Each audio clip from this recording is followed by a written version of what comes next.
लोकसभा चुनावों में NDA versus India गठबंधन के बीच महामुकाबला देखने को मिल रहा है। आपको बता दें, दोनों के बीच में ही कड़ा टक्कर कहीं ना कहीं देखने को अभी तक के रुझानों में मिल रहा है। लेकिन आपको बता दें, रुझानों में पंजाब में बीजेपी साफ हो गई है पूरी तरह से। अभी तक के रुझानों में जो आपको बता दें, कांग्रेस पार्टी 6 सीटों पर आगे चल रही है, यानी कि बड़ा कह सकते हैं कि किस तरीके से कांग्रेस पार्टी ने बेहतरीन प्रदर्शन किया है। और आपको बताएं कि आम आदमी पार्टी जो है 4 सीटों पर आगे चल रही है, यानी कि आम आदमी पार्टी की तरफ से भी बेहतरीन प्रदर्शन किया गया है। आपको बताएं, गठबंधन जो दिल्ली में हुआ था, लेकिन पंजाब में आम आदमी पार्टी और कांग्रेस दोनों अलग अलग चुनाव लड़ रहे थे। लेकिन बीजेपी की यह संभावना थी कि बीजेपी 1 से 2 सीटें लेकर आ सकती है। लेकिन अभी तक के रुझानों में बीजेपी जो है पूरी तरह से साफ नजर आ रही है कहीं ना कहीं पंजाब में। लेकिन जिस तरीके से अभी तक के आंकड़े सामने आ रहे हैं, उस पूरे आंकड़े ने यह बात स्पष्ट कर दी है कि इस बार का मुकाबला बड़ा ही दिलचस्प हो गया है। और अलग अलग राज्यों में अगर देखें तो जहां सपा भी आगे चल रही है, कांग्रेस भी आगे चल रही है, तो वहीं बीजेपी को बहुत ही टफ फाइट देखने को मिल रही है, टफ फाइट हो रही है। तो ऐसे में कई बड़े सवाल खड़े होते हैं कि क्या इस बार इंडिया गठबंधन ने जो अपना टारगेट सेट किया था 295 सीटों का, क्या उस टारगेट को अचीव कर पाएगी? बड़ा सवाल है। और दूसरी तरफ बीजेपी जो 400 पार का नारा दे रही थी, लेकिन अभी तक के रुझानों में बीजेपी कहीं से भी 300 सीट भी अभी तक अचीव नहीं कर पाई है। बड़ा सवाल यही खड़ा होता है। लेकिन आपको ले चलते हैं, सबसे पहले आपको हमारे साथ फोन लाइन पर ताहिर सैफी जी जुड़ गए हैं, रेजिडेंस एडिटर। उनसे बातचीत करते हैं इस पूरे अभी तक के रुझानों को लेकर। ताहिर जी, जिस तरीके से अभी आप देख रहे होंगे जो रुझान सामने आ रहे हैं, उसमें कहीं ना कहीं एनडीए बढ़त जरूर बनाया हुआ है, लेकिन मुकाबला बड़ा ही टफ हो चला है, क्योंकि इंडिया गठबंधन भी लगातार टक्कर देता हुआ दिखाई दे रहा है। क्या कहेंगे?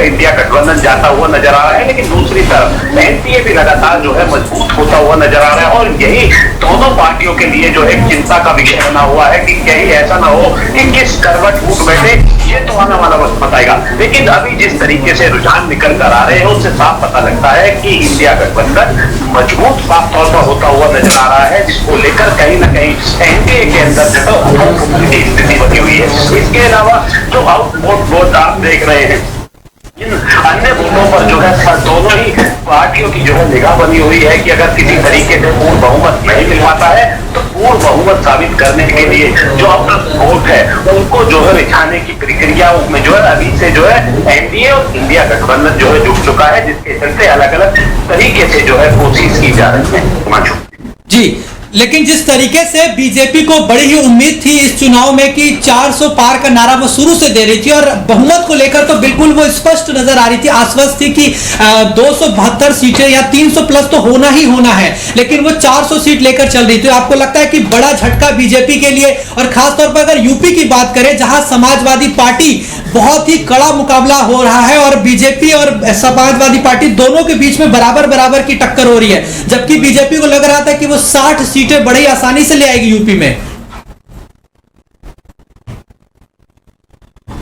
जैसे उत्तर प्रदेश में जो है इंडिया गठबंधन उभर कर आया है, और इंडिया गठबंधन की अगर बात जाए खासकर सपा की, जिस तरीके से रुझान में जो है सीटें निकलती हुई नजर आ रही है, उसने कहीं ना कहीं बीजेपी की चिंता बढ़ाती है। क्योंकि अनुमान ये लगाया जा रहा था कि भारत के सबसे बड़े राज्य उत्तर प्रदेश में सबसे ज्यादा जीतने का जो है दावा और उत्तर प्रदेश से जो है बीजेपी के द्वारा किया जा रहा था, लेकिन वो दावा कितना जमीन पर उतरकर साबित हो पाएगा तो आने वाला वक्त बताएगा। लेकिन शुरुआती रुझान जिस तरीके से निकलकर सामने आ रहे हैं, उससे साफ पता लगता है कि किस तरीके से सपा पार्टी मजबूत उत्तर प्रदेश में होती हुई नजर आ रही है। अगर यही स्थिति रहती है तो आने वाला जो कुछ समय है उसके बाद हालांकि क्लियर हो पाएगा कि किस करवट ऊट बैठेगा, किसके सर जो है कुर्सी का जो सेरा है वो सजता हुआ नजर आएगा। लेकिन दूसरी तरफ जिस तरीके से इंडिया गठबंधन उत्तर प्रदेश में मजबूत हुआ है, कहीं ना कहीं बीजेपी के लिए एक बड़ा झटका इसको जो है माना जा सकता है।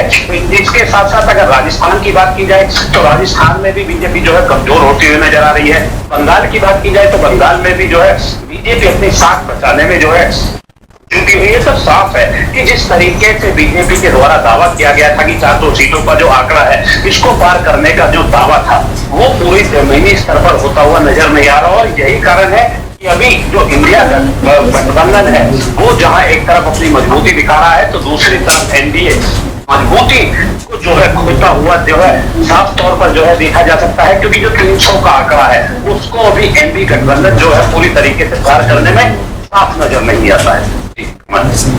जी, लेकिन जिस तरीके से अगर आपको लगता है, मान लीजिए अगर बीजेपी एनडीए जो है अगर वो मान लीजिए 300 तक चली भी गई और बीजेपी अगर 260 या 270 तक की रह जाती है, तो ऐसे में आपको लगता है कि इंडिया गठबंधन में कई जो राजनीतिक गठबंधन हुआ है एनडीए के साथ, वो चाहे नीतीश कुमार की बात कर ले या फिर और जो तमाम गठबंधन हुए हैं अजीत पवार, क्या वो दल कांग्रेस के साथ हाथ मिला सकते हैं, इंडिया गठबंधन की ओर आ सकते हैं? तो ऐसे में आपको लगता है जोड़ तोड़ वाली राजनीति देखने को मिल सकती है और एनडीए को, बीजेपी को बड़ा नुकसान हो सकता है?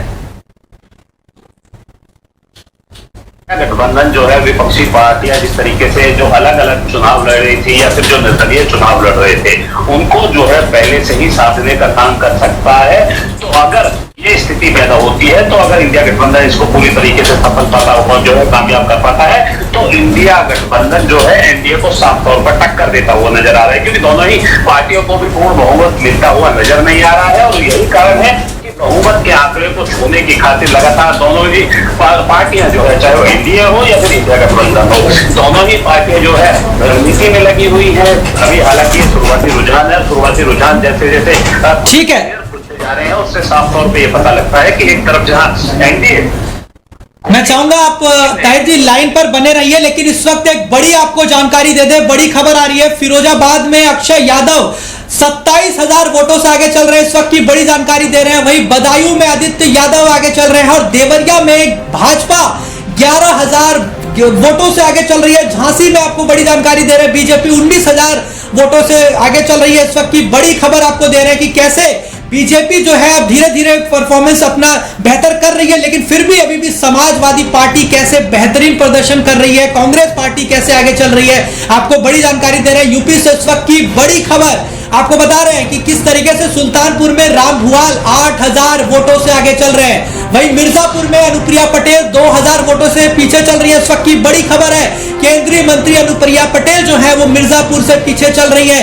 क्योंकि जिस तरीके से विवाद देखने को मिला था राजा भैया के साथ, उसके बाद कहा जा रहा था कि तमाम जो राजपूत वोट बैंक है वो अब कहीं ना कहीं समाजवादी पार्टी को वोट करेगा, क्योंकि राजा भैया ने सपा को सपोर्ट कर दिया था। तो ऐसे में बड़ा झटका अनुप्रिया पटेल के लिए भी कहा जाएगा और एनडीए को भी कहा जाएगा। वहीं आंवला में सपा के नीरज मौर्य 8,000 वोटों से आगे चल रहे हैं, बड़ी जानकारी दे रहे हैं। वहीं मुजफ्फरनगर में सपा के हरेंद्र मलिक 11,386 वोटों से आगे चल रहे हैं और बाराबंकी में तनुज पूनिया भी जो है आगे चल रहे हैं। यूपी से इस वक्त की बड़ी जानकारी आपको दे रहे हैं कि किस तरीके से समाजवादी पार्टी लगातार बेहतरीन प्रदर्शन कर रही है। सीटों में लगातार जो है अगर देखा जाए सीटों में तो बढ़ोतरी हो ही रही है, लेकिन जिस तरीके से अभी तक के आंकड़े सामने आ रहे हैं, सीतापुर में राकेश राठौर 51,000 वोटों से आगे चल रहे हैं। फिरोजाबाद में अक्षय यादव 27,000 वोटों से आगे चल रहे हैं। वहीं बदायूं में आदित्य यादव जो है 200 मतों से आगे चल रहे हैं, इस वक्त की बड़ी जानकारी दे रहे हैं। वहीं देवरिया में बीजेपी जो है 11,000 वोटों से बढ़त बनाई हुई है।